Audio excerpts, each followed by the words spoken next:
Et de la pluie annoncée dans le ciel de Londres ce matin, mais pas de quoi arrêter les fans de Charles III qui campent déjà jour et nuit devant le palais de Buckingham. Le couronnement du nouveau roi, c'est samedi. Et oui, journée historique à vivre sur Europe 1 avec tous nos envoyés spéciaux et la mise en bouche, ce sera demain. Vendredi, thématique de la rédaction d'Europe 1 consacrée à cette coronation, comme on dit outre-Manche. Oui. Alors les Français adorent, mais les Britanniques peut-être un peu moins.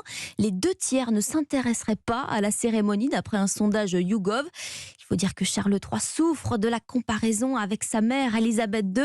Au micro de Stéphane Place, les Londoniens ont même quelques reproches à lui faire. Encore mesurée, la popularité de la défunte reine flirte toujours avec les 80%, quand celle de son fils rassemble 55% d'opinions favorables chez ses sujets, parmi lesquels Chris, banquier ici à Londres. Je suis vraiment fan de la monarchie, mais il faut avouer que Charles, il n'est pas la même popularité de sa mère. Elisabeth, elle a gardé une place dans notre cœur très très proche. Elle était vraiment comme une grand-mère. Elle a gagné le respect de tout le monde à cause de sa silence. Devenu roi, Charles III n'observe pas la réserve absolue de sa mère et n'hésite pas à se mêler de politique, par exemple devant le Parlement allemand à propos de la guerre en Ukraine. Mais, explique cet autre amoureux de la monarchie, croisé à côté de Buckingham Palace, il faut lui accorder du temps. Vous apprenez votre travail au fil des ans. Elisabeth est arrivée sur le trône, jeune femme, 25 ans. Le prince Charles a déjà 74 ans. C'est vraiment difficile de les comparer puisqu'il devient roi alors qu'il est beaucoup plus mûr.